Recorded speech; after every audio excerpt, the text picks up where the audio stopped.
Hi hello every one அனைவருக்கும் ஒரு மிகப்பெரிய வணக்கங்கள். வெல்கம் டு அடா 24/7 தமிழ். நான் தான் அருணன் பேசிட்டு இருக்கேன். ஸோ இன்னைக்கு நம்ம என்ன பார்க்க போறோம் அப்படி பார்த்தீங்கன்னா யூனிட் 8ல ஓகே. ஸோ ஒரு இன்ட்ரோடக்ஷன் தான் பார்க்க போறோம். அதாவது பார்த்தீங்கன்னா ஸோ நேற்றே பார்த்தீங்கன்னா நம்ம காலையில் வந்து யூனிட் 8ல என்னென்ன சிலபஸ் இருக்கு, அதே மாதிரி பார்த்தீங்கன்னா அதில் ஒரு 3 டிவிஷன் கொடுத்துருப்பாங்க சரிங்களா. ஸோ ஃபர்ஸ்ட் பார்த்தீங்கன்னா Tamil society and archaeological discoveries அப்படின்ற ஒரு டாபிக் இருக்கும். இரண்டாவது டாபிக் பார்த்தீங்கன்னா திருக்குறள், அதை பேஸ் பண்ணியிருக்கும்.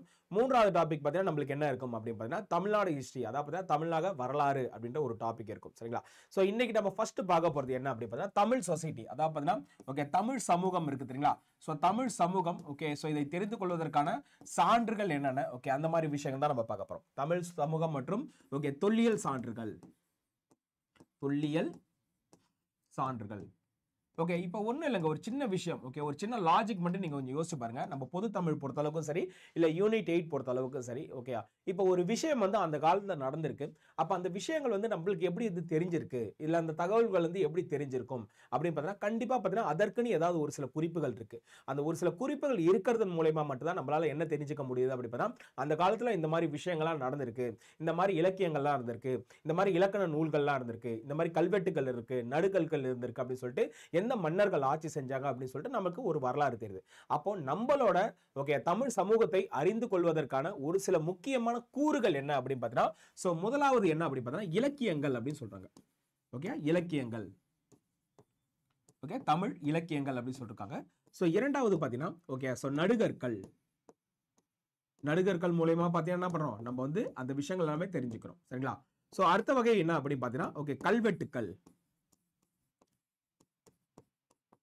கல்வெட்டுகள் மூலமா பார்த்தீங்கன்னா அந்த காலத்துல எந்த மன்னர்கள் வந்து ஆட்சி செஞ்சிருக்காங்க ஓகே, அவரோட சிறப்புகள் எல்லாமே பார்த்தீங்கன்னா இந்த கல்வெட்டுகள் மூலமா நம்ம தெரிஞ்சுக்கிறோம்.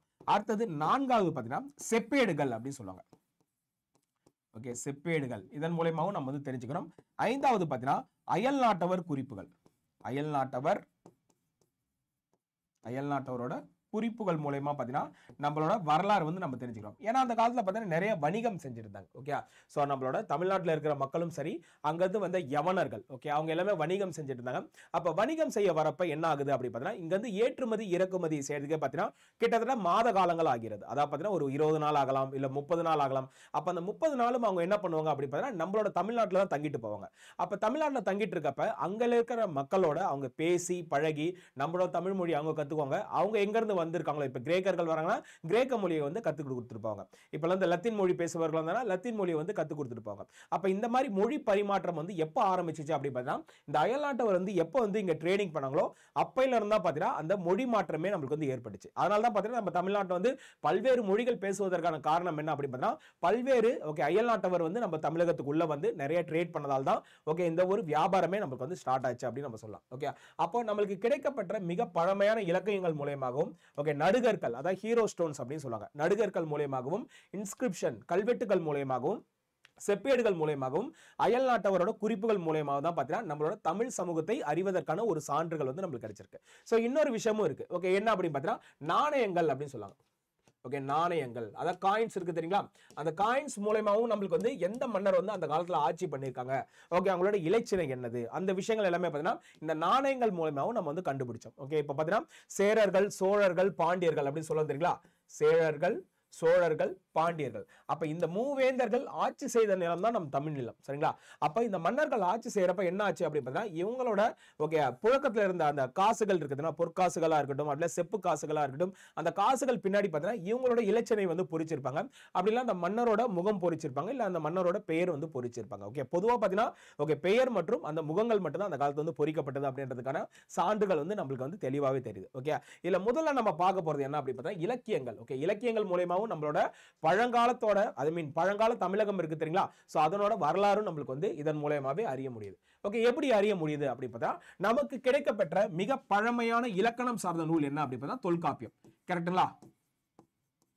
தொல்காப்பியம் ஆக்சுவலி பார்த்தீங்கன்னா தொல்காப்பியத்துக்கு முன்னாடி என்னது அகத்தியம் அப்படின்ற ஒரு நூல் வந்து வந்திருக்கும் ஓகே. அகத்தியமும் என்ன அப்படின்னு பார்த்தீங்கன்னா ஒரு இலக்கணம் சார்ந்த நூல் தான் ஓகே. அதற்கப்புறம் தான் என்ன வந்துச்சு அப்படின்னு பார்த்தா தொல்காப்பியம் அப்படின்ற ஒரு நூல் வந்து வந்துச்சு ஓகே. இது எல்லாமே பார்த்தீங்கன்னா அந்த சங்கங்கள் வைத்து தமிழ் வளர்த்த பெருமை பார்த்தீங்கன்னா பாண்டிய மன்னர்கள் வந்து அதிகமாக சார்ந்திருக்கும் அப்படின்றது நம்ம தெரிஞ்ச விஷயம் தான். ஏன்னா கிட்டத்தட்ட பார்த்தீங்கன்னா சங்கங்கள் வைத்து தமிழ் வளர்த்தவர்கள் அவங்க தான் ஓகே. அப்ப சங்கங்கள்லாம் என்ன சார், சங்கம்னா என்னது அப்படின்னு பார்த்தீங்கன்னா இப்போ ஃபார் எக்ஸாம்பிள் பார்த்தீங்கன்னா நீங்க நார்மலாவே பார்ப்பீங்க ஓகே. சங்கம் அப்படின்றது பார்த்தீங்கன்னா எல்லாத்துக்குமே இப்போ ஒரு சங்கம் இருக்கு கரெக்டுங்களா? ஓகே, ஆட்டோ ஓட்டுநர் சங்கம் அப்படின்னு ஒரு சங்கம் இருக்கு. அப்ப ஆட்டோ ஓட்டுநர் சங்கம் அப்படின்னு ஒன்று இருந்துச்சுன்னா அதன் மூலமா அவங்களோட நிறை குறைகள் எல்லாமே தீர்த்து வைக்கிறதுக்கும், இப்போ ஃபார் எக்ஸாம்பிள் பார்த்தீங்கன்னா 10 கிலோமீட்டருக்கு வந்து இப்போ ஒரு 20 ரூபா வாங்குறாங்களா, அப்ப பெட்ரோல் விலை ஏறிடுச்சு, இப்ப மக்களோட ஓகே பயன்பாடு வந்து அதிகமாயிடுச்சு அப்படின்றதால அந்த 20 ரூபாயை வந்து 25 ரூபாயா மாத்தலாம் அப்படின்னு சொல்லிட்டு இந்த இடத்துல என்ன பண்ணுவாங்க, ஒரு முடிவு பண்ணுவாங்க. ஓகே, அதற்கு தான் பார்த்தீங்கன்னா ஒவ்வொரு சங்கங்கள், ஓகே காய்கறி வியாபாரிகள் சங்கம் இருக்கும், ஓகே நகைக்கடை வியாபாரிகள் சங்கம் இருக்கும், எல்லாத்துக்குமே பார்த்தீங்கன்னா சங்கம் அப்படின்றது ஒன்று இருக்கும். அப்ப அந்த சங்கத்துக்கும் இந்த சங்கத்துக்கும் என்ன சார் வித்தியாசம் அப்படின்னா, அந்த காலத்துல சங்கம் எதற்காக வச்சாங்க அப்படின்னா தமிழ் வளர்ப்பதற்காக வைத்தார்கள். ஓகே, தமிழை வளர்ப்பதற்காக வைத்த ஒரு தான் சங்கம் அப்படி சொல்லும். இந்த சங்கத்துல யார் வந்து அங்கம் வகிச்சாங்க அப்படின்னு பார்த்தீங்கன்னா, ஓகே அறிவில் சிறந்த புலவர்கள், ஓகே புலவர்கள், ஓகே அடுத்த மன்னர்கள் இருப்பாங்க. ஓகே, இங்க எல்லாமே என்ன பண்ணுவாங்க அப்படி பார்த்தா இந்த சங்கத்துல ஒரு உறுப்பினரா இருப்பாங்க. அப்ப அந்த உறுப்பினர் வந்து என்ன பண்ணுவாங்க, அப்ப நம்மளோட தமிழ் இலக்கியத்துல என்னென்ன வகையான நூல்கள் கிடைச்சிருக்கு, என்னென்ன வகையான நூல்கள் இருந்திருக்கு, அது எல்லாமே போயிட்டு நீங்க திரட்டி எடுத்துட்டு வாங்க அப்படின்னு சொல்லிட்டு அந்த இடத்துல ஒரு உருவாக்கப்பட்டதுதான் பார்த்தீங்கன்னா இந்த சங்கம் அப்படி சொல்லும். அதே மாதிரி பார்த்தீங்கன்னா நம்மளோட ஓகே பழங்கால தமிழகத்துல பார்த்தீங்கன்னா கிட்டத்தட்ட 3 சங்கங்கள் இருந்ததுக்கான வரலாறுகளும் சொல்லியிருக்காங்க. ஓகே, இப்படிதான் நம்மளோட ஓகே இந்தியா இருக்குன்னு வச்சுக்கலாம். குறிப்பா பார்த்தீங்கன்னா நம்மளோட தமிழகம் வந்து இந்த இடத்துல தான் இருக்கும். சரிங்களா? ஆனா அந்த காலத்துல பார்த்தீங்கன்னா இவ்வளோ பெரிய கண்டம் வந்து இங்க ஒன்று இருந்திருக்கு. ஓகே, நான் சின்னதா போடுறோம், அவ்வளோ பெரிய கண்டம் இருந்திருக்கு. ஓகே, இதை தான் நம்ம என்ன சொல்லுவோம் அப்படி பார்த்தீங்கன்னா லெமூரியா கண்டம் அப்படின்னு சொல்லுவாங்க. ஓகே, லெமூரியா கண்டம் அப்படின்னு சொல்லும். அப்படின்னா இதுக்கு இன்னொரு பேரும் இருக்கு, என்னது குமரி கண்டம் அப்படின்னு சொல்லும். ஓகே, இந்த குமரி கண்டத்துல தான் பார்த்தீங்கன்னா இந்த முதல் சங்கம், இடை சங்கம், கடை சங்கம், இந்த 3 சங்கங்களும் பார்த்தீங்கன்னா பாண்டிய மன்னர்கள் தோற்றுவித்தாங்க. சரிங்களா? முதல் சங்கம் இது ஃபுல்லாவே பார்த்தீங்கன்னா உங்களுக்கு எப்படி இருக்கும், ஓகே தண்ணியா தான் இருக்கும். ஓகே, ஃபுல்லாவே கடல் தான். ஓகே, இங்க இருக்கின்ற ஒரு 6 பேர் தான் என்ன அப்படின்னு பார்த்தீங்கன்னா பற்றூலி ஆறு அப்படின்னு சொல்லுவாங்க. ஓகே, பற்றூலினா என்னது, பல துளிகள் சேர்ந்ததுதான் நம்ம இந்த பற்றூலி அப்படின்னு நம்ம சொல்லுவோம். புரியுதுங்களா? அப்போ நம்மளுக்கான முதல் சங்கம் எங்கெங்க வச்சாங்க, இந்த இடத்துல வச்சிருக்காங்க. ஓகே, இந்த இடத்துல பாத்தீங்கன்னா தென்மதுரை அப்படின்னு சொல்லுவாங்க. ஓகே, அப்போ முதல் சங்கம் பாத்தீங்கன்னா தென்மதுரை. தென்மதுரை என்பதுதான் என்னது முதல் சங்கம். ஓகே, இந்த சங்கத்துல நம்ம கிடைக்கப்பட்ட நூல் தான் இந்த அகத்தியம் அப்படின்ற ஒரு நூலே கிடைச்சிருக்கு. ஓகே, அப்ப இந்த இடத்துல தான் என்னது தென்மதுரை அப்படின்னு சொல்லுவாங்க. ஓகே, அதற்கப்புறம் பாத்தீங்கன்னா கடல் கோளால் இந்த இடமே அழிக்கப்பட்டது. அதற்கப்புறம் என்ன பண்ணிருக்காங்க, கொஞ்சம் மேல வந்து இந்த இடத்துல பாத்தீங்கன்னா 2ஆம் சங்கம் வந்து தோற்றுவிச்சிருக்காங்க. அப்ப இந்த 2ஆம் சங்கம் தோற்றுவிக்கப்படும் என்ன இடம் அப்படின்னு பார்த்தா கபாடபுரம் அப்படின்னு சொல்லுவாங்க. கபாடபுரம் அப்படின்னு சொல்லுவாங்க. ஓகே, கடல் கொண்ட கபாடபுரம் அப்படின்னு சொல்லுவாங்க. ஓகே, இந்த கபாடபுரத்துல கிடைக்கப்பெற்ற மிக பழமையான ஒரு இலக்கணம் சார்ந்த நூல் தான் என்ன அப்படி பார்த்தா தொல்காப்பியம் அப்படின்னு நம்ம சொல்லுவோம். ஓகே, அகத்தியத்தை வழிநூலாக கொண்டதுதான் பார்த்தீங்கன்னா இந்த தொல்காப்பியம். அகத்தியத்தை எழுதியது பார்த்தீங்கன்னா அகத்தியர் எழுதியிருப்பாரு. அதே மாதிரி தொல்காப்பியத்தை ஏற்றியது பார்த்தீங்கன்னா தொல்காப்பியர் அப்படின்னு ஒருத்தர் எழுதியிருப்பார். சரிங்களா? எஸ், கபாடபுரமும் என்ன ஆச்சு அப்படி பார்த்தா கடல் கோளால் ஃபுல்லா அழிஞ்சிருச்சு. ஓகே, அதற்கப்புறம் தான் என்ன முடிவு பண்ணாங்க, இதற்கப்புறம் வந்து கடல் சார்ந்த பகுதிகளில் வந்து சங்கத்தை வந்து வளர்க்க தேவையில்ல, கொஞ்சம் மேல வந்து வைக்கலாம் அப்படின்னு சொல்லிட்டு இந்த இடத்துல, அதாவது இன்றைய மதுரை இருக்கு தெரியுங்களா, இந்த இடத்துல வச்சாதான் கடை சங்கம் அப்படின்னு சொல்லுவாங்க. கடை சங்கம் எங்க அப்படின்னு பார்த்தீங்கன்னா வடமதுரை. வடமதுரை அல்லது இன்றைய மதுரை அப்படின்னு சொல்லுவாங்க. இப்ப இருக்கு தெரியுங்களா மதுரை, அந்த இடத்துல என்ன பண்ணிருக்காங்க, 3ஆம் சங்கம் வளர்த்தார்கள். ஓகே, இது எல்லாமே வளர்த்தது யார் அப்படி பார்த்தா பாண்டிய மன்னர்கள் தான் வளர்த்திருக்காங்க. ஓகே, அது குறிப்பா பார்த்தா இந்த முதல் சங்கத்தை வளர்த்தவர்கள் யார், அதை பேஸ் பண்ணி நம்மளுக்கு வந்து கேள்வி கேட்கலாம். அப்ப முதல் சங்கத்தை வளர்த்தவர்கள் யார் அப்படின்னு பார்த்தீங்கன்னா காய்ச்சின வழுதி முதல் கடுங்கோன் வரை. ஓகே, சோ முதல் சங்கம் பார்த்தீங்கன்னா காய்ச்சின வழுதி முதல் காய்ச்சின வழுதி. ஓகே, அவர்ல இருந்து யார் முடிச்சாங்க, கடுங்கோன் அப்படின்ற பாண்டிய மன்னன் வரையும் பார்த்தீங்கன்னா இந்த முதல் சங்கம் வந்து இருந்திருக்கு. ஓகே, இந்த முதல் சங்கத்துல கிடைச்சதுதான் என்னது அகத்தியம் அப்படின்ற ஒரு நூல். ஓகே, அடுத்தது கபாடபுரத்துல 2ஆம் சங்கம் தோற்றுவித்தார்கள் சொன்னா இதை யார் அப்படின்னு பார்த்தீங்கன்னா வேண்டேர் செழியன் அப்படின்னு ஒருத்தர் இருக்காரு. வேண்டேர் செழியன் முதல் முடத்திருமாறன்.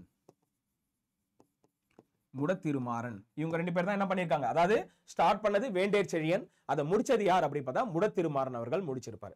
ஓகே, அடுத்தது கடை சங்கம் அப்படின்னு சொல்லல, அதுதான் வந்து 3ஆம் சங்கம் அப்படின்னு நம்ம சொல்லுவோம். இந்த 3வது சங்கத்தை தோற்றுவித்தவர் யார் அப்படின்னு பார்த்தா இந்த முடத்திருமாறன். இந்த இடத்துல கடைசியா இருக்காரு தெரியுமா, அந்த பாண்டிய மன்னன் தான் என்ன பண்ணிருக்காரு, அவருக்கு அப்போதைக்கு கிடைத்த இந்த தொல்காப்பியம் அப்படின்ற ஒரு நூலை எடுத்துட்டு வந்து இந்த இன்றைய மதுரையில என்ன பண்ணிருப்பாரு, அந்த 3ஆம் சங்கத்தை நிறுவிருப்பாரு. அப்ப முடத்திருமாறன்ல இருந்து ஓகே உக்கிர பெருவழுதி. ஓகே, சோ இந்த பாண்டிய மன்னர்கள் என்ன பண்ணிருக்காங்க, 3வது சங்கத்தை தோற்றுவிச்சிருக்காங்க. ஆனாலும் என்னது நமக்கு கிடைக்கப்பெற்ற மிக பழமையான இலக்கணம் சார்ந்த நூல் பாத்தீங்கன்னா இந்த தொல்காப்பியம் அப்படின்னு சொல்றோம். ஏன்னா இந்த தொல்காப்பியம் எங்க கிடைச்சிருக்கு நம்மளுக்கு, இந்த கபாடபுரம் ஓகே அப்படின்ற இடைச்சங்கத்துல கிடைக்கப்பெற்றது. இந்த இடைச்சங்கத்துல கடைசி ஆளா இருந்தது யாரு, முடத்திருமாறன் இருந்திருக்காரு. அப்ப அவர் இருக்கப்பதான் என்ன இருக்கு, இந்த தொல்காப்பியம் அப்படின்ற ஒரு நூல் கிடைச்சிருக்கு. அதுக்கப்புறம் 3ஆம் சங்கத்தை உருவாக்கியவரே அவர் தான். அப்ப அவர் உருவாக்குறப்ப கண்டிப்பா இந்த தொல்காப்பியம் அப்படின்ற நூல் எங்க இருக்கும், கண்டிப்பா அவர்கிட்ட தானே இருந்திருக்கும். அப்போ அதனால என்ன சொல்றோம், அகத்தியம் அப்படின்றது கடல் கோளால் அழியப்பட்ட அழிக்கப்பட்டாலுமே நமக்கு கிடைக்கப்பெற்ற மிக பழமையான இலக்கணம் சார்ந்த நூல் என்ன அப்படின்னு பார்த்தோம்னா நம்மளோட தொல்காப்பியம் அப்படின்ற ஒரு நூல் வந்து நம்ம வந்து தெளிவாகவே சொல்லுவாங்க. சரிங்களா? எஸ், இதுதான் பார்த்தீங்கன்னா நம்மளோட அந்த 3 சங்கங்கள் பத்தின ஒரு முக்கியமான வரலாறு. அதே மாதிரி இந்த 3 சங்கங்கள் இருந்ததற்கான வரலாறை எடுத்து உரைக்கும் நூல் என்ன அப்படின்னு பார்த்தீங்கன்னா இறையனார் களவியல் அப்படின்ற ஒரு நூல். இறையனார் களவியல். இந்த நூல்ல தான் என்ன பண்ணிருப்பாங்க, இந்த 3 சங்கங்கள் இருந்ததுக்கான வரலாறு வந்து சொல்லியிருப்பாங்க. இந்த இறையனார் களவியலுக்கு உரை எழுதியவர் யார் அப்படின்னு பார்த்தா நக்கீரர். எல்லாமே முக்கியமான டேட்டாங்க. நக்கீரர் தான் என்ன பண்ணிருப்பாரு, இந்த இறையனார் களவியலுக்கு உரை எழுதிப்பாரு. இதன் மூலயமா தான் பாத்தீங்கன்னா முதல் சங்கம், இடை சங்கம், கடை சங்கம் அப்படின்னு சொல்லிட்டு 3 சங்கங்கள் இருந்ததற்கான வரலாறு நம்மளுக்கு இந்த நாள் வரையுமே தெரிஞ்சிச்சு. இது எல்லாமே பாத்தீங்கன்னா கடல் கோளால் அழிக்கப்பட்டது. இப்போதைக்கு பாத்தீங்கன்னா நம்மளுக்கு தெரியும். இந்த இடத்துல வந்து சின்ன சின்ன திட்டுகளா இருக்கும். இந்த இடத்துல பாத்தீங்கன்னா ஒரு இலங்கை அப்படின்ற ஒரு நாடு இருக்கும். இதுவும் பாத்தீங்கன்னா ஏன் சார் வந்து இலங்கையில வந்து நம்மளோட தமிழர்கள் இருக்காங்க அப்படின்னு பார்த்தீங்கன்னா முதல்ல பாத்தீங்கன்னா இது எல்லாமே என்ன இருந்துச்சு, நம்மளோட தமிழகமா தான் இருந்துச்சு. அதுக்கப்புறம் இது ஃபுல்லாவே கடல் கோளால் அழியப்பட்டு இப்ப கிட்டத்தட்ட டைட்டானிக் படத்துல எப்படி வந்து கப்பல் கீழே முழுகிடுச்சு அந்த மாதிரி இவ்வளவு பெரிய கடல். அதாவது பாத்தீங்கன்னா இந்த இடத்துல என்ன இருக்கு, பே ஆஃப் பெங்கால், அதாவது பாத்தீங்கன்னா வங்காள விரிகுடா இருக்கு. இந்த இடத்துல வந்து அரேபியன் சி இருக்கு. இந்த இடத்துல பாத்தீங்கன்னா இந்தியன் ஓஷன் இருக்கு. அப்போ இதுக்கு கீழே மொத்தமா என்ன இருக்கு அப்படின்னு பார்த்தா ஒரு மிகப்பெரிய நிலப்பரப்பு பூமி கடல் கோளால் அழியப்பட்டு இப்ப அடியில இருக்கு. சரிங்களா? சோ அதை பத்தின ஒரு ரிசர்ச் அதெல்லாம் பெருசா எதுவுமே அதுக்கப்புறம் பண்ணல, அதை அப்படியே விட்டுட்டாங்க. சோ அதெல்லாம் வெளியில கொண்டு வந்தா இன்னும் பயங்கரமா இருக்கும். நம்மளோட பழங்கால தமிழர்கள் வந்து பயன்படுத்திய எச்ச பொருட்கள் எல்லாமே நம்மளுக்கு வந்து கிடைக்கிறதுக்கான ஒரு சான்றுகள் இருக்கும். அந்த அளவுக்கு ரொம்ப ரொம்ப முக்கியமான தமிழ் வரலாறு தான் நம்மளுது. சோ இத கூட நம்மளோட பாடல் வரிகள்ல சொல்லியிருப்பாங்க. அதாவது தொல்காப்பிய பாயிரம் அப்படின்ற ஒரு நூல் இருக்கு. தொல்காப்பியத்துக்கு தொல்காப்பிய பாயிரம் அப்படின்ற ஒரு நூல் மூலமாவும் நம்மளுக்கு வந்து இதை பத்தி தெளிவா சொல்லிருப்பாங்க. அதே மாதிரி பார்த்தீங்கன்னா புறப்பொருள் வெண்பா மாலை. புறப்பொருள் வெண்பா மாலை. சோ இந்த நூலை எழுதுறது யார் அப்படின்னா ஐயனார் ரிதனார். சோ இவர் தான் என்ன சொல்லியிருப்பாரு அப்படின்னு பார்த்தீங்கன்னா கல் தோன்றி மண் தோன்றா காலத்தே. கல் தோன்றி மண் தோன்றா காலத்தே வாளோடு முன் தோன்றிய மூத்த குடி அப்படின்னு சொல்லியிருப்பாரு. அதாவது பாத்தீங்கன்னா நம்ம தமிழ் குடியை வந்து இருக்கிறதுலே மூத்த குடி அப்படின்னு சொன்னவர் யார் அப்படின்னு பார்த்தீங்கன்னா புறப்பொருள் வெண்பாமாலை அப்படின்ற ஒரு நூலை எழுதிய ஐயனார் இதனார் அவர் சொல்லியிருப்பார். கல் தோன்றி மண் தோன்றா காலத்தே முன் தோன்றிய மூத்த குடி அப்படின்னு சொல்லியிருப்பார். அதே மாதிரி தொல்காப்பிய பாயிரம் பார்த்தீங்கன்னா நம்மளோட தமிழ் பேசும் மக்களை அந்த நிலப்பரப்பின் அடிப்படையில வகையுறுத்துறாங்க. சோ என்ன சொல்லியிருப்பாங்க அப்படின்னு பார்த்தா வடவேங்கடம், வடவேங்கடம், தென்குமரி, வடக்கே வேங்கடம் முதல் தெற்கே குமரி வரை பரவி இருந்ததுதான் தமிழ் அப்படின்னு சொல்லியிருப்பாங்க. வடவேங்கடம், தென்குமரி, ஆயிடை தமிழ் கூறும் நல்லுலகம் அப்படின்னு சொல்லியிருப்பாங்க. வடவேங்கடம் முதல் தென்குமரி, ஆயிடை தமிழ் கூறும் நல்லுலகம். அப்ப வடக்குல பாத்தீங்கன்னா அது திருப்பதியில இருந்து தெற்கே குமரி வரை பாத்தீங்கன்னா பேசியிருந்த ஒரு மொழி தான் என்ன அப்படின்னு பார்த்தா தமிழ் அப்படின்னு சொல்லியிருப்பாங்க. எதுல சொல்லியிருப்பாங்கன்னா தொல்காப்பிய பாயிரம். சோ இதை எழுதுனது யார் அப்படின்னு பனம்பாரனார். இவர் தான் என்ன பண்ணிருப்பாரு, இந்த வாக்கியத்தை சொல்லியிருப்பாரு. இது ரெண்டுமே ரொம்ப ரொம்ப முக்கியமான விஷயம். எக்ஸாம் பாயிண்ட் ஆஃப் வியூல ரொம்ப ரொம்ப முக்கியம். தெளிவா நோட் பண்ணிக்கோங்க. சரிங்களா? எஸ், இதுதான் பாத்தீங்கன்னா கிட்டத்தட்ட பாத்தீங்கன்னா நம்மளோட முதல் சங்கம், இடைச்சங்கம், 3ஆம் சங்கம் இருந்ததுக்கான ஒரு மிக முக்கியமான சான்றுகள் அப்படின்றத நம்ம பார்த்தோம். அதே மாதிரி பாத்தீங்கன்னா முதல் சங்கத்துல நம்மளுக்கு வந்து அகத்தியம் அப்படின்ற ஒரு நூல் தோன்றி இருக்கு. கரெக்டுங்களா? அகத்தியம். இடை சங்கத்துல பாத்தீங்கன்னா தொல்காப்பியம் அப்படின்ற ஒரு நூல் தோன்றி இருக்கு. தொல்காப்பியம். 3ஆம் சங்கத்துல பாத்தீங்கன்னா சங்ககால இலக்கியங்கள். இந்த 3ஆம் சங்கம் இருக்கு தெரியுங்களா, இங்கதான் என்ன தொடங்கி இருக்கு, சங்ககால இலக்கியங்கள். இந்த சங்ககால இலக்கியங்கள் மூலயமா தான் சேர சோழ பாண்டிய மன்னர்கள் வந்து ஆட்சி செய்த நிலப்பரப்பு, அவர்களை பற்றிய பாடல்கள் எல்லாமே பாத்தீங்கன்னா குறிப்புகள் வந்து எதுல இருக்கு அப்படின்னு பாத்தீங்கன்னா இந்த சங்ககால இலக்கியங்கள்ல தான் இருக்கு. அப்ப இந்த சங்க காலங்கள் இலக்கியங்கள்லாம் என்ன சார் அப்படின்னு பாத்தீங்கன்னா சங்க காலத்தில் எழுந்தமையால் இதற்கு சங்ககால இலக்கியங்கள் அப்படின்னு சொல்லிட்டு ஒரு பேர் இருக்கு. சரிங்களா? இந்த சங்ககால இலக்கியங்கள் மொத்தம் என்ன இருக்கு அப்படின்னா 8 தொகை. 8 தொகை அப்படின்னு 8 நூல்கள் இருக்கு. அடுத்தது 10 பாட்டு. 8 தொகை மற்றும் 10 பாட்டு அப்படின்னு சொல்லிட்டு சோ மொத்தம் எத்தனை நூல் இருக்கு, 8ம் 10 சேர்த்தா 18. இந்த 18 நூல்கள் தான் நம்ம வந்து என்ன சொல்லுவோம், சங்ககால இலக்கியங்கள் அப்படின்னு சொல்லுவோம். அப்ப சங்க காலத்துல மக்களோட வாழ்வியலை அறிந்து கொள்வதற்கான ஒரு மிக முக்கியமான கூறுகள் என்ன அப்படின்னு பார்த்தீங்கன்னா இந்த 8 தொகை மற்றும் 10 பாட்டு. இதன் மூலமா பார்த்தீங்கன்னா அந்த காலத்துல எந்தெந்த மன்னர்கள் வந்து ஆட்சி செஞ்சிருக்காங்க, அந்த மக்களோட அகவாழ்வு எப்படி இருந்திருக்கு, புறவாழ்வு எப்படி இருந்திருக்கு, இந்த மாதிரி விஷயங்கள் எல்லாமே நம்ம தெரிந்து கொள்ளும் ஒரு மிகப்பெரிய கால கண்ணாடியே இருக்கிறதா பார்த்தீங்கன்னா இந்த 8 தொகை மற்றும் 10 பாட்டு. ஓகே, இல்ல 8 தொகை அப்படின்னு நம்ம என்ன சொல்லுவோம் அப்படி பார்த்தா, 10 பாட்டு அப்படின்னு நம்ம என்ன சொல்லுவோம் அப்படி பார்த்தா 8 தொகை எல்லாமே தொகை நூல்கள் அப்படின்னு சொல்லுவாங்க. ஓகே, தொகை நூல்கள்லாம் என்ன அப்படின்னு பார்த்தீங்கன்னா பல்வேறு புலவர்களால் தொகுக்கப்பட்டது தான் தொகை நூல்கள் அப்படின்னு நம்ம சொல்லுவோம். ஓகே, பல்வேறு புலவர்களால் தொகுக்கப்பட்டது. அப்ப இதோட நூல் ஆசிரியர் அப்படின்னு சொல்லிட்டு ஒருத்தவர் தான் இருப்பாரா அப்படிலாம் கிடையாது. கிட்டத்தட்ட 20-30 பேர் இருக்கலாம், 400 பேர் இருக்கலாம், 300 பேர் இருக்கலாம், 200 பேர் இருக்கலாம், எவ்வளவு வேணா இருக்கலாம். ஓகே, அப்போ இந்த 8 தொகை நூல்கள் எல்லாமே தொகை நூல்கள் அப்படின்னு சொல்லுவாங்க. அதனாலதான் இந்த 8 தொகைக்கு வந்து இன்னொரு பேரும் இருக்கு. என்ன அப்படின்னு பார்த்தா எண் பெருந்தொகை அப்படின்னு சொல்லுவாங்க. எண் பெருந்தொகை. ஓகே, 8 தொகைக்கு எண் பெருந்தொகை அப்படின்னு சொல்லிட்டு இன்னொரு பெயரும் இருக்கு. ஓகே, அதே மாதிரி அடிகள்ல பார்த்தீங்கன்னா குறைந்த அடிகள் கொண்டது நம்ம 8 தொகை அப்படின்னு நம்ம சொல்லுவோம். அப்படியே ஆப்போசிட்ல வந்து 10 பாட்டு. 10 பாட்டு இருக்கிறதுல மிக நீண்ட அடிகளை உடையது. இதுல போயிட்டோம்னா நம்மளுக்கு என்ன, ஓகே, தொகை நூல்கள்லாம் எதுவுமே கிடையாது. அப்போ ஒரு நூல் இருக்குன்னா அந்த நூல் மற்றும் நூல் ஆசிரியர் அப்படின்னு ஒருத்தர் இருப்பார், அவ்வளவுதான். ஓகே, நூல் மற்றும் நூல் ஆசிரியர் அப்படின்னு சொல்லிட்டு ஒருத்தவர் மட்டும் தான் இருப்பாரு. கிட்டத்தட்ட இதுல 10 பாடல்கள் இருக்கும், இதுல பாத்தீங்கன்னா 8 பாடல்கள் இருக்கும். ஓகே, அதுதான் வந்து 8 தொகைன்னு சொல்லுவாங்க. இதுதான் பாத்தீங்கன்னா பட்டு பாட்டு அப்படின்னு நம்மளுக்கு சொல்லுவாங்க. சரிங்களா? அதே மாதிரி பாத்தீங்கன்னா இந்த சங்ககால இலக்கியங்களுக்கு வேற ஏதாவது பெயர் இருக்கா சார் அப்படின்னு பாத்தீங்கன்னா எஸ், தாராளமா இருக்கு. சங்ககால இலக்கியங்கள் வேற என்ன சொல்லுவாங்க அப்படின்னு பார்த்தா செவ்வியல் இலக்கியங்கள் அப்படின்னு சொல்லுவாங்க. செவ்வியல் இலக்கியங்கள். செவ்வியல் இலக்கியங்கள் அப்படின்னு சொல்லுவாங்க. சோ அடுத்த பார்த்தா 14 மேற்கணக்கு. 14 மேற்கணக்கு. ஓகே, 14 மேற்கணக்கு அப்படின்னு சொல்லுவாங்க. 14 மேற்கணக்கு நூல்கள்னாலும் சரி, செவ்வியல் இலக்கியங்கள்னாலும் சரி, சங்ககால இலக்கியங்கள்னாலும் சரி, எல்லாமே எதை குறிக்குதுன்னா இந்த 18 நூல்கள் தாங்க குறிக்குது. 8 தொகை மற்றும் 10 பாட்டு அப்படின்னு சொல்லுவாங்க. சோ 8 தொகையில மொத்தம் 8 நூல்கள் இருக்கும், 10 பாட்டுல மொத்தம் 10 நூல்கள் இருக்கும். ஓகே, அந்த 8 தொகை எல்லாமே தொகை நூல்கள் அப்படின்னு நம்ம சொல்லுவோம். அப்ப தொகை நூல்கள்லாம் என்னது, ஓகே, பல்வேறு புலவர்களால் பல்வேறு காலங்களில் வாழ்ந்த புலவர்கள் தொகுக்கப்பட்ட நூல் தான் நம்ம வந்து 8 தொகை அப்படின்னு சொல்லுவோம். 10 பாட்டுல அந்த மாதிரி கிடையாது. அடிகளை பெருசா இருந்தாலுமே பாத்தீங்கன்னா கிட்டத்தட்ட பாத்தீங்கன்னா ஒரு நூல் இருந்தாங்கன்னா அந்த நூலுக்கு ஒரு ஆசிரியர் மட்டும் தான் இருப்பாங்க. அப்ப அந்தந்த நூலுக்கு அந்தந்த ஆசிரியர் தான் இருப்பாங்க. அதே மாதிரி 8 தொகையில பாத்தீங்கன்னா 2 விஷயங்கள் நீங்க தெரிஞ்சுக்கணும். என்ன அப்படின்னு பார்த்தா தொகுத்தவர் அப்படின்னு ஒருத்தர் இருப்பாரு, தொகுத்தவர் அப்படின்னு ஒருத்தர் இருப்பாரு, தொகுப்பித்தவர் அப்படின்னு ஒருத்தர் இருப்பார். ஓகே, தொகுத்தவர்னு ஒருத்தர் இருப்பாரு, தொகுப்பித்தவர் அப்படின்னு ஒருத்தர் இருப்பாரு.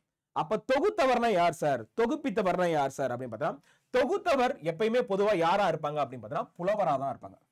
ஓகே, புலவர்களா தான் இருப்பாங்க. அதே மாதிரி தொகுப்பித்தவர்கள் யார் இருப்பாங்க அப்படின்னா மன்னர்கள் இருப்பாங்க. ஓகே, தொகுப்பித்தவர்கள் பொதுவா பார்த்தீங்கன்னா மன்னர்கள் இருப்பாங்க. ஓகே, ஃபார் எக்ஸாம்பிள் இப்போ வந்து யாராவது ஒருத்தவங்க ஆட்சி பண்ணிட்டு இருக்காங்க. ஃபார் எக்ஸாம்பிள் பார்த்தீங்கன்னா இப்போ வந்து பாண்டிய நாட்டை வந்து யாரோ ஒருத்தவங்க ஆட்சி செஞ்சிருக்காங்க.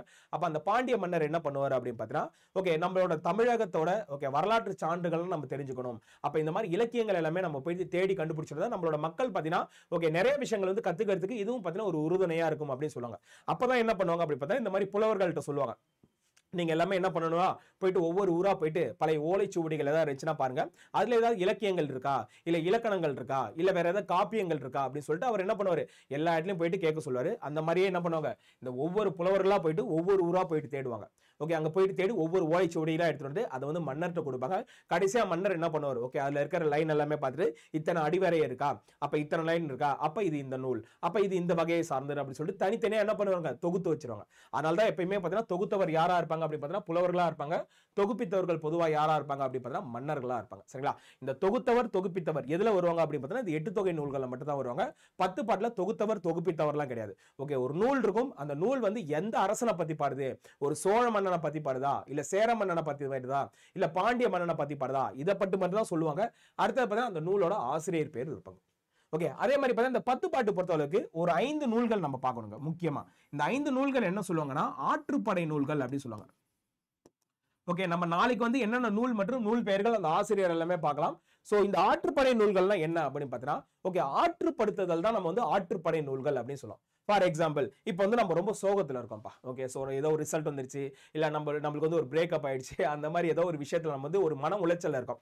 ஸோ அந்த நேரத்துல வந்து நம்மளோட நண்பன் வந்து நம்மள வந்து ஆறுதல் படுத்தும். ஓகே சரிடா உர்ரா பாத்துக்கலாம், ஒன்றும் பிரச்சனை இல்லை, நெக்ஸ்ட் எக்ஸாம்ல கிளியர் பண்ணிடலாம், ஏன்னா இந்த எக்ஸாம் இல்லைன்னா அடுத்த எக்ஸாம் நம்மளுக்கு இல்லவே இல்லையா, பாத்துக்கலாம்டா எதுவாக இருந்தாலும் சொல்லிட்டு என்ன பண்ணுவோம், நம்மள வந்து பூஸ்ட் பண்ணி ஓரளவுக்கு வந்து நம்மள ஒரு பழைய ஃபார்முக்கு கொண்டு வரோம். அப்ப சேம் அதே மாதிரி தான் அந்த காலத்துல என்ன பண்ணிருக்காங்க, இந்த ஆற்றுப்படுத்துதல் அப்படின்ற ஒரு விஷயம் வந்து சொல்லியிருக்காங்க. என்ன சார் அப்படி ஆற்றுப்படுத்துவாங்க அப்படின்னு பாத்தீங்கன்னா, அந்த காலத்துல பார்த்தீங்கன்னா புலவர்கள் அப்படின்னு ஒருத்தவங்க இருந்திருக்காங்க, பாணர்கள் அப்படின்னு ஒருத்தவங்க இருந்திருக்காங்க, விரலியர்கள் அப்படின்னு இருக்காங்க.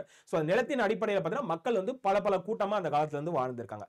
அப்ப அந்த மக்கள் பாத்தீங்கன்னா கிட்டத்தட்ட இப்ப ஃபார் எக்ஸாம்பிள் நானே வச்சுக்கிறேன், நான் வந்து ஒரு புலவரா இருக்கேன். ஓகே, நான் ஒரு புலவரா இருக்கும் பொழுது நான் ஃபர்ஸ்ட் ஒரு மன்னரை பத்தி பெருமையா பாடி, ஓகே மக்கள் வந்து என்ன நினைக்கிறாங்க அந்த மன்னனை, மக்கள்கிட்ட இருக்க நிறை குறைகள் என்னது, ஓகே மக்களுக்கு தேவையான விஷயங்கள் எல்லாமே அவர் பண்ணியிருக்காரா, ஓகே அது எல்லாத்தையுமே மன்னர்கிட்ட வந்து நான் வந்து பாடல் மூலமா சொல்றதால அந்த மன்னர் எனக்கு என்ன கொடுக்குறாரு அப்படி பார்த்தீங்கன்னா ஒரு பொண்ணும் பொருளும் கொடுக்குறாரு. ஓகே, அதை வச்சு என்னோட வாழ்வாதாரத்தை என்னால வாழ்ந்துக்க முடியும். அப்ப நான் அந்த பொண்ணும் பொருளும் வாங்கிட்டு போறப்ப என்ன மாதிரியே இருக்கின்ற இன்னொரு புலவரை பார்க்கிறேன். அந்த புலவர்கிட்ட போயிட்டு இதே மாதிரி என்னங்க இப்படி உட்காந்துட்டு இருக்கீங்க அப்படி சொன்னேன். அப்ப அவர் சொல்றாரு அவரோட குடும்பத்தோட வறுமையை சொல்றாரு. அப்ப நான் அவர்கிட்ட என்ன சொல்றேன்னா, அங்க ஒரு சேர மன்னன் இருக்காரு, இல்ல அங்க ஒரு சோழ மன்னன் இருக்காரு, அங்க ஒரு பாண்டிய மன்னன் இருக்காரு, அவர்கிட்ட நீங்க போங்க, அவரை பத்தி பெருமையா பாடுங்க, இல்ல மக்கள் அவரை என்ன நினைக்கிறாருன்னு சொல்லிட்டு அவரோட விஷயத்தை அங்க சொன்னாலே அவர் வந்து பொண்ணும் பொருளும் கொடுப்பாரு அப்படி சொல்லிட்டு அந்த நேரத்தில் அந்த மனுஷனை ஆற்றப்படுத்துறது தெரியுங்களா, அதுதான் பாத்தீங்கன்னா இந்த ஆற்றுப்படை நூல்கள் அப்படின்னு சொல்லுவாங்க.